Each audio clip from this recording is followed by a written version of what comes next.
sepengalaman orang-orang yang naik ke atas Merapi itu selalu merasakan hal-hal aneh dan merasakan aura-aura mistis tepat di Pasar Bubrah ini, geng. Ada yang pernah melihat sesosok wanita berambut panjang yang bergelantungan di bukit. Yo, geng! Tekan tombol subscribe, geng. Hey yo, what's good? Welcome back to Kamar Jerry.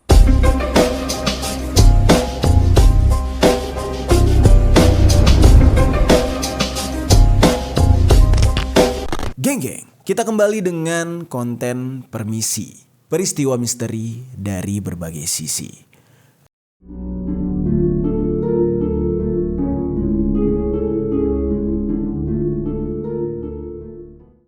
Oke, pembahasan kita hari ini adalah tentang Pasar Bubrah. Apa itu Pasar Bubrah? Pasar Bubrah adalah sebuah pasar setan yang berada di Gunung Merapi. Oke, pembahasan kita hari ini berhubungan dengan tempat wisata. Kalau berbicara tentang tempat wisata, di Indonesia tuh udah banyak banget gitu ya pilihannya. Mulai dari pantai, pegunungan, dan tempat-tempat indah lainnya gitu ya. Banyak banget di Indonesia. Oke, sebelumnya gue mau nanya dulu ke kalian. Kalau kalian ini tim apa? Tim pantai atau tim gunung? Atau justru kalian adalah tim kota? Coba tinggalkan komentar di bawah. Mana tempat wisata yang paling seneng untuk kalian kunjungi?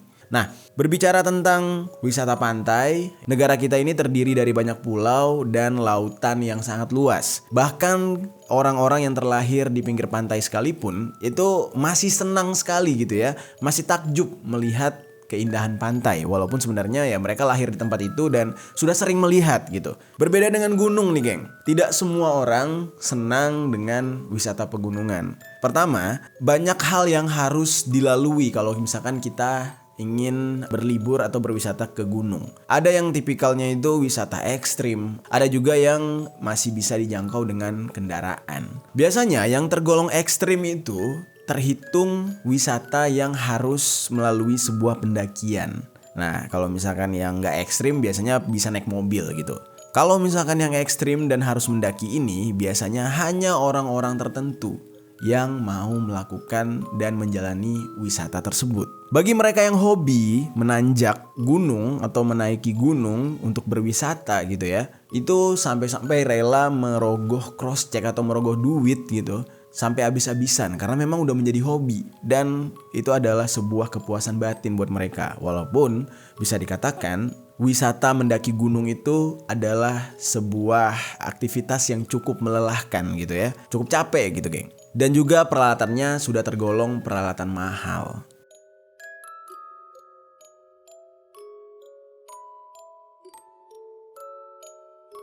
Dan biasanya untuk orang yang pertama kali merasakan mendaki gunung itu biasanya akan ketagihan dan minta lagi atau mengajak temannya lagi untuk mendaki gunung di hari berikutnya. Terus selain itu, bagi orang-orang yang suka dengan aktivitas mendaki gunung punya cara tersendiri untuk mengetahui sifat temannya. Dimana menurut mereka, apabila mereka ingin mengetahui sifat sebenarnya dari seorang teman, maka ajaklah teman tersebut untuk mendaki gunung bersama. Mungkin makna daripada kalimat itu adalah ketika mendaki gunung, semuanya itu sama rata.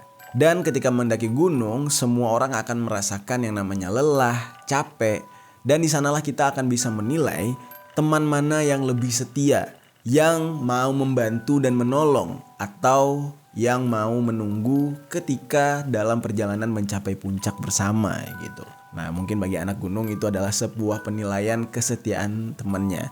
Tapi menurut gue nih ya, di atas gunung gimana ya kalau misalkan dia gak setia kawan gitu, gak mau nolong atau gak mau nungguin, main naik-naik aja, gue rasa gak semua orang berani juga gitu ya. Karena yang namanya mendaki gitu di tempat yang ya bisa tergolong gak aman gitu ya, semuanya tuh pengen bareng-bareng, ya otomatis ya nunggu gitu kan. Tapi gak tahu deh, ini kalimat dari teman-teman yang hobi mendaki gunung dan mereka yang sudah mencoba gitu.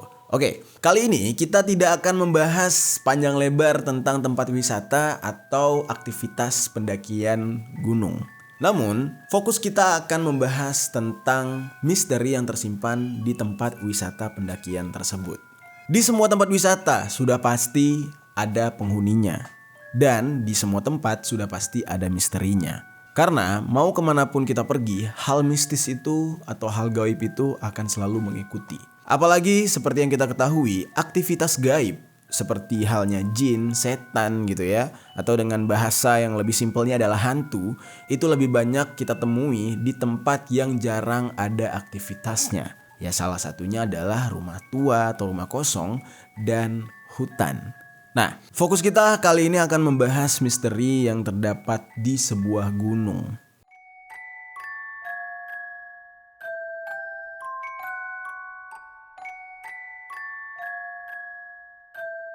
Salah satu tempat wisata pendakian gunung yang akan kita bahas adalah Gunung Merapi.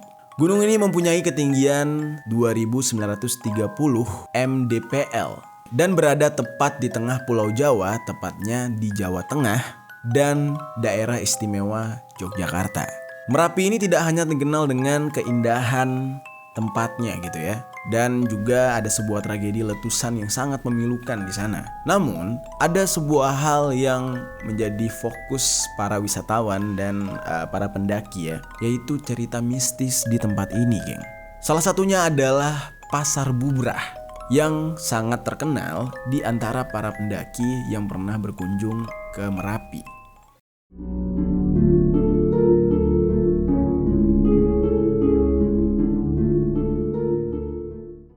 Nah, Pasar Bubrah ini lokasinya dikabarkan sangat angker. Mungkin sebagian dari kalian sudah banyak yang mengetahui atau mendengar tentang isu keberadaan Pasar Bubrah ini, geng. Dan bagi para pendaki sendiri sudah sangat lumrah gitu ya. Sudah sangat dikenal lah di kalangan mereka tentang keberadaan Pasar Bubrah yang terletak di bawah puncak Gunung Merapi. Penampakan Pasar Bubrah ini kalau kita lihat dengan mata biasa itu seperti sebuah kontur tanah lapang dan bebatuan-bebatuan bekas letusan Gunung Merapi.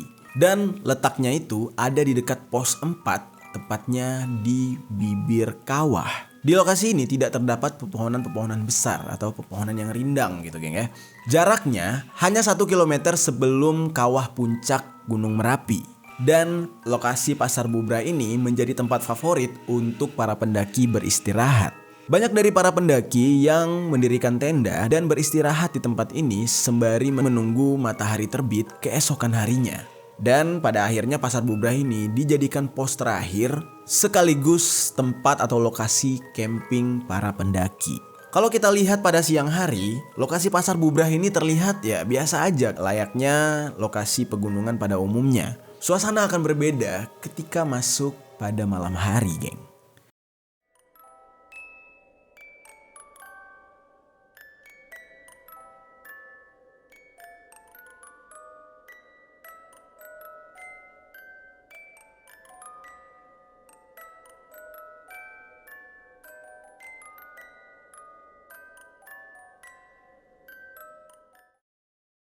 Mungkin dari tadi yang kalian dengar Pasar Bubrah, pasti yang kalian bayangkan adalah ini sebuah lokasi tempat jual beli. Mungkin para pendaki bakal berhenti di warung-warung layaknya kita ke puncak gitu ya, ke puncak Bogor. Nah enggak gitu, geng.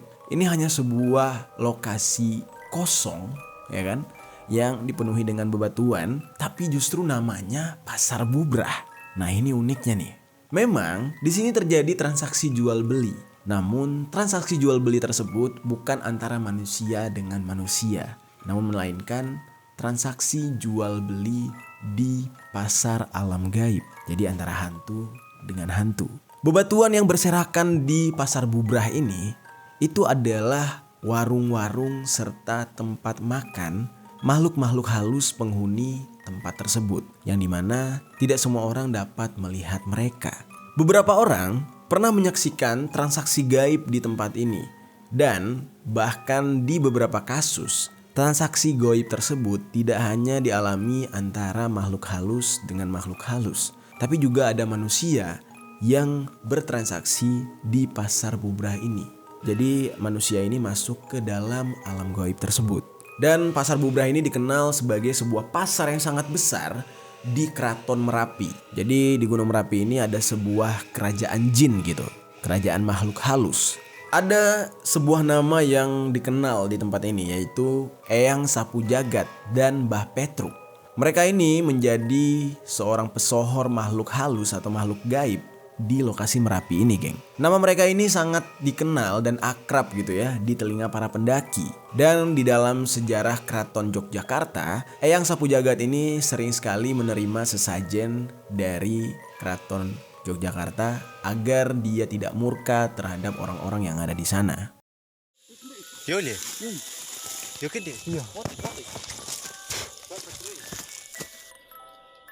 Udah berapa hari di sini, Bang? Baru. Tapi kenapa tidur sini, Bang? Rumahnya sebelah mana, Bang? Nggak ingat? Nggak ingat? Bisa dibawa sampai dibawa? Bawa pos? Bisa? Mau ke bawah, Bang? Masih kuat nggak? Nah, bagi warga lokal juga masih sangat mempercaya tentang keberadaan makhluk halus di Gunung Merapi ini. Tidak jarang dari mereka yang memberikan sesajen untuk persembahan bagi penghuni-penghuni yang ada di lokasi ini. Nah, dari beberapa kasus nih geng ya, ketika seorang pendaki mengalami hal gaib atau hal mistis di Pasar Bubrah ini, mereka harus melakukan beberapa hal yang tidak boleh mereka langgar. Misalkan nih di satu kasus, seorang pendaki mendengar sebuah tawaran seperti penawaran pembelian barang atau semacamnya gitu. Di saat itu juga, si pendaki yang mendengar tawaran tersebut wajib melemparkan satu barang berharga milik mereka yang mereka bawa. Misalkan dia bawa uang gitu ya di dalam kantongnya, nah uang itu wajib dilemparkan. Atau barang apapun lah yang ada di ranselnya yang sekiranya pantas atau sesuai dengan nilai tukar di penawaran tersebut. Namun, bagaimana jika orang tersebut tidak merespon?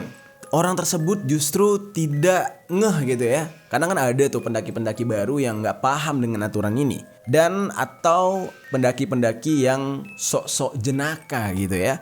Dimana dia tuh kayak mau mempermainkan lah sebuah pantangan yang nggak boleh dilanggar gitu ya. Tiba-tiba aja ada penawaran dari alam gaib atau penawaran jual beli dari alam gaib gitu ya. Tiba-tiba dia mengolok-olok. Di dalam kasus ini, orang tersebut akan dibawa ke alam gaib atau diculik ke alam gaib karena dianggap sudah menyerahkan ruh atau jiwanya sebagai alat tukar transaksi. Ini cukup merinding karena sudah banyak kejadian, geng. Nah, maka dari itu setiap para pendaki ini sering sekali diingatkan untuk tetap menjaga tutur kata dan pikiran mereka agar tidak melakukan hal-hal yang tidak diinginkan. Contoh seperti cakap kotor atau berpikiran yang aneh-aneh atau memiliki niat yang tidak baik. Nah, biasanya yang kayak gini-gini nih akan berakhir naas. Jika dilanggar sedikit saja gitu ya, maka pendaki tersebut akan mendapatkan ganjarannya. Bisa saja mereka hilang atau tersesat atau bahkan meninggal dunia di lokasi tersebut. Pasar Bubrah ini lebih dikenal dengan sebutan pasar setan karena memang yang bertransaksi di tempat ini adalah makhluk-makhluk halus atau para hantu. Dan dikabarkan di bawah tempat ini itu ada sebuah istana para makhluk halus di mana tempat mereka berkumpul atau pemukiman makhluk halus gitu ya. Bagi orang-orang yang memiliki kemampuan berbeda dari manusia pada umumnya, mereka bisa melihat keramaian di Pasar Bubrah ini. Dan juga mereka bisa melihat sebuah perkampungan atau sebuah kerajaan dari makhluk halus atau makhluk gaib. Jadi kerajaan jin gitu. Bagi kita yang nggak bisa melihat, namun akan diperlihatkan gitu ya, atau akan dibuat tahu kalau mereka itu ada gitu. Biasanya akan mendengarkan suara-suara keramaian. Terus juga sesuai dengan adat tempatnya, biasanya akan terdengar suara gamelan Jawa. Karena memang kerajaan jin yang ada di tempat itu adalah kerajaan jin Jawa gitu ya.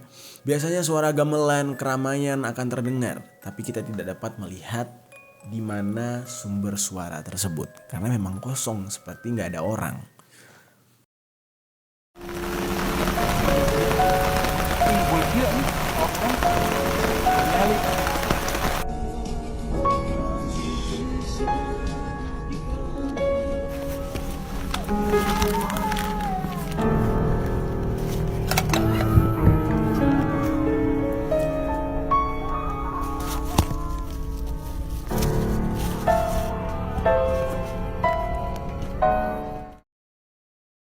Kesaksian beberapa orang yang pernah masuk ke alam dunia jin atau ke alam pasar bubrah ini, mereka sempat melihat beberapa hal yang dijual di tempat ini. Pasarnya itu sama seperti pasar manusia pada umumnya. Hanya saja ada beberapa benda yang cukup menggelikan yang dijual di sana. Di sana dijual beberapa bahan pokok layaknya di pasar biasa seperti misalkan sayur-sayuran, ikan, daging gitu ya. Cuma ada sebagian pedagang yang justru menjual bagian tubuh manusia alias daging manusia. Daging-daging yang dijual atau digantung gitu ya di pasar tersebut itu biasanya tuh isi perut manusia, jantung manusia, hati manusia gitu ya, atau bagian tangan dan bagian organ-organ yang lain. Dan bahkan salah satu pendaki juga pernah mengakui dia sempat melihat sebuah kepala manusia digantung dan berlumuran darah. Jadi diperjualbelikan di pasar gaib ini. Dan orang-orang yang berada di pasar ini itu pada umumnya adalah pedagang yang mirip seperti manusia. Dari postur badannya itu persis seperti manusia. Hanya saja bedanya mereka itu lebih pucat seperti mayat hidup. Jadi tidak seperti manusia pada umumnya. Dan ada seorang pendaki yang berhasil membeli sebuah barang di pasar bubrah ini. Namun anehnya, barang tersebut hanya dapat dilihat pada malam hari.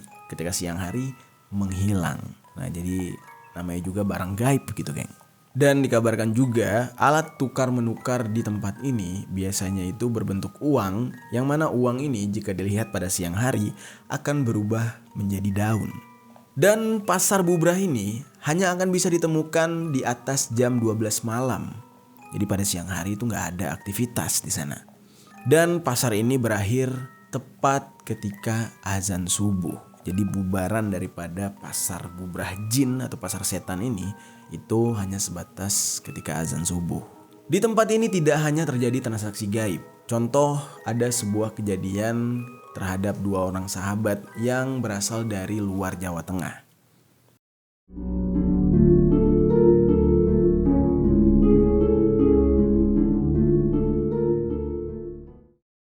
Dimana di saat mereka mendaki, mereka ini tiba di pasar bubrah ini menjelang tengah malam. Dan mereka memilih untuk beristirahat, mendirikan tenda di tempat tersebut. Selayaknya pendaki pada umumnya, selesai mereka mendirikan tenda, mereka akan menyiapkan makan malam dan berbincang di depan tenda mereka. Di saat malam itu, cuaca sedikit mendung nih, geng. Terdengar petir menyambar. Ya sontak saja di saat itu, kedua pendaki ini merasa terkejut gitu. Namun anehnya, karena mempunyai jiwa penantang gitu ya, mereka ini justru menjadikan suara petir tersebut sebagai lelucon. Kalau biasanya para pendaki lain kalau sudah merasa nggak aman atau merasa ada yang aneh gitu dengan cuaca, biasanya mereka memilih untuk masuk ke dalam tenda dan beristirahat. Nah, berbeda dengan 2 orang ini. Di saat petir menyambar begitu besar, mereka justru melontarkan sebuah kalimat yang bernada bercanda gitu ya. Dimana dia mengatakan, "Ya Tuhan, silakan foto saya lagi ya Tuhan." Jadi seolah-olah dianggap tuh kayak foto flash gitu, geng. Seketika di saat itu, petir kembali menyambar dibarengi dengan suara ketawa seorang perempuan yang sangat kencang. Anjing, menggelikan banget ya. Sontak saja di saat itu 2 orang ini merasa ketakutan dan langsung masuk ke tenda mereka. Dan di saat itu juga kedua pendaki ini mengalami sakit parah. Jadi pada akhirnya kedua orang ini harus digotong untuk turun ke bawah. Nah, hal ini tuh gara-gara kelakuan yang tidak baik gitu ya. Alias mereka tuh tidak menghormati tempat yang mereka datangi. Itu hanya salah satu dari sekian banyak cerita. Tidak sedikit orang-orang yang datang ke pasar bubrah ini melihat penampakan-penampakan gaib yang benar-benar membuat merinding. Ada yang pernah melihat sesosok wanita berambut panjang yang bergelantungan di bukit. Atau penampakan makhluk gaib lainnya yang menyamar sebagai pendaki dengan atribut lengkap namun berjalan dengan cara melayang. Bayangin tuh ngelihat orang melayang, geli gak tuh? Bahkan ada juga yang melihat sekelompok pasukan perang tradisional kayak pasukan kerajaan yang mendaki ke puncak Merapi diiringi dengan orang-orang lokal yang memakai pakaian tradisional membawa sesajen. Nah, secara logika itu dari mana asalnya gitu, geng? Ini kan sudah bukan zaman kerajaan lagi. Kenapa ada orang-orang yang berpakaian seperti itu? Udah gitu, isi dari sesajennya itu salah satunya adalah potongan kepala sapi. Dan kejadian ini sering sekali terjadi pada malam 1 Suro. Karena memang sepengalaman orang-orang yang naik ke atas Merapi itu selalu merasakan hal-hal aneh dan merasakan aura-aura mistis tepat di Pasar Bubrah ini, geng.